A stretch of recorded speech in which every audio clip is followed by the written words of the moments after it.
Hi welcome to Shiyana kitchen. இன்றைக்கி நம்ம channel லஞ்சுக்கு சிக்கன் பிரியாணி, சிக்கன் ஃப்ரை, தயிர் வெங்காயம் எப்படி செய்யலாம்னு பார்க்கலாம். ஃபஸ்ட்டு பிரியாணி செய்கிறதுக்கு அடிகனமான பாத்திரத்தை சூடு பண்ணிக்கோங்க. இதில் 50 ml கடலை எண்ணெய், 4 ஸ்பூன் அளவுக்கு தேங்காய் எண்ணெய் சேர்த்து எண்ணெய் நல்லா சூடானதும் பட்டை, கிராம்பு, அன்னாச்சிப்பூ, ஏலக்காய், பிரிஞ்சி இலை, ஜாதிபத்திரி, சோம்பு எல்லாத்தையுமே நல்லா தாளித்ததுக்கப்புறம் 5 பெரிய வெங்காயத்தை கட் பண்ணி சேர்த்துருக்கேன். இது கூட 2 பச்சை மிளகாய் கட் பண்ணி சேர்த்துருக்கேன். வெங்காயம் நல்லா வதங்கினதுக்கப்புறம் ஒரு கைப்பிடி புதினா, ஒரு கைப்பிடி மல்லி சேர்த்து அதையும் நல்லா வதக்கிக்கோங்க.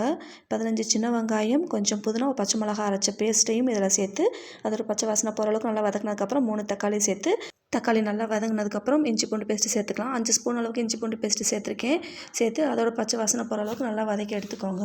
இப்போ மசாலா பொருட்கள் சேர்த்துக்கலாம். 1 ஸ்பூன் மிளகாய்த்தூள், 1 ஸ்பூன் மல்லித்தூள், 1 ஸ்பூன் கரம் மசாலா தூள், 1/2 ஸ்பூன் சிக்கன் மசாலா எல்லாத்தையும் சேர்த்து நல்லா வதக்கிக்கோங்க. இது கூட தேவையான உப்பு சேர்த்து நம்ம கழுவி வச்சுருக்க சிக்கனையும் சேர்த்து நல்லா கலந்து விட்டதுக்கப்புறம் 50 கிராம் தயிரையும் அதிலையும் சேர்த்து நல்லா மிக்ஸ் பண்ணிக்கோங்க. இப்போ லோ ஃப்ளேமில் 10 நிமிஷம் மூடி போட்டுக்கலாம். இப்போ இந்த சிக்கன் வேகிறதுக்குள்ள ரைஸ் ஊற வச்சுக்கலாம். நான் இன்றைக்கி இந்தியா கேட் பாஸ்மதி ரைஸ் தான் எடுத்திருக்கேன்.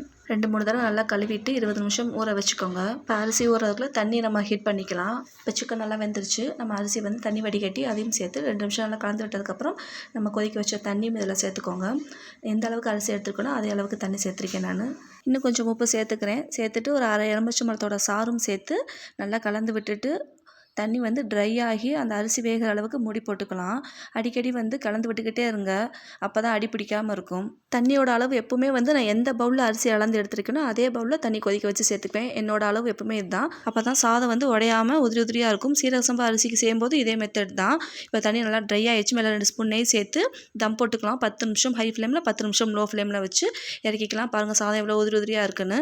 இப்போ சிக்கன் பிரியாணி ரெடி ஆயிடுச்சு. சில்லி சிக்கன் எப்படி செய்யலான்னு பார்க்கலாம். 3/4 கிலோ சிக்கனை கழுவி எடுத்திருக்கேன். இது கூட 1/2 ஸ்பூன் மிளகாய்த்தூள், 1/2 ஸ்பூன் மஞ்சத்தூள், 1/2 ஸ்பூன் கரம் மசாலா தூள், 1 spoon chicken masala, 1/2 spoon pepper powder, 1/2 spoon அளவுக்கு இஞ்சி பூண்டு பேஸ்ட் சேர்த்துருக்கேன். 1/4 கப் தயிர், தேவையான அளவுக்கு உப்பு, 4 ஸ்பூன் மைதா, 2 ஸ்பூன் அரிசி மாவு, 2 ஸ்பூன் கார்ன்ஃப்ளவர், ஒரு பிஞ்ச் ஃபுட் கலர் சேர்த்துக்கோங்க. இது ஆப்ஷனல் தான், தேவையில்லாட்டா ஸ்கிப் பண்ணிக்கோங்க. இது கூட ஒரு முட்டை, 1 ஸ்பூன் அளவுக்கு லெமன் ஜூஸ், கொஞ்சம் கருவேப்பிலையை கட் பண்ணி சேர்த்துருக்கேன். 1 ஸ்பூன் எண்ணெய் எல்லாத்தையும் சேர்த்து நல்லா மிக்ஸ் பண்ணி 30 நிமிஷம் அப்படியே ரெஸ்ட் விட்டுருங்க. இப்போ சூடாக இருக்கிற எண்ணெயில் நம்ம ஊற வச்சுருக்க சிக்கனையும் போட்டு 2 பக்கமே நல்லா கலர் மாதிரி கோல்டன் கலர் வர்ற வரைக்கும் அந்த பபிள்ஸ்லாம் நல்லா அடங்குற வரைக்கும் வறுத்து எடுத்துக்கலாம். இதுக்கு மேலே கொஞ்சம் கருவேப்பிலை சேர்த்துக்கோங்க. அப்போ தான் சிக்கன் சாப்பிடும்போது நல்லா வாசமாக இருக்கும். இப்போ சிக்கன் நல்லா வெந்துருச்சு. இப்போ தனியாக பிளேட்டில் எடுத்து வச்சுக்கலாம். அவ்வளோதான், சில்லி சிக்கன் ரெடி ஆயிடுச்சு. டேஸ்ட்டும் ரொம்ப சூப்பராக இருந்துச்சு. சாப்பிட்றதுக்கு சிக்கன் ரொம்ப சாஃப்டாக இருந்துச்சு. நம்ம முட்டை சேர்த்துருக்கிறதுனால மசாலா உதிராமல் இருக்கும் அந்த சிக்கன் வறுக்கும்போது. இப்போ பிளேட்டில் போட்டு சர்வ் பண்ணிக்கலாம். சிக்கன் பிரியாணி, சில்லி சிக்கன், தயிர் வெங்காயம் இதெல்லாம் தான் லஞ்சுக்கு. உங்கள் வீட்டில் என்ன லஞ்ச் அப்படின்ற மறக்காமல் சொல்லுங்கள். இந்த லஞ்ச் காம்போ பிடிச்சா மறக்காமல் ஷேர் பண்ணுங்கள். நாளைக்கு இன்னொரு வீடியோ சந்திக்கிறேன். டாடா பாய்.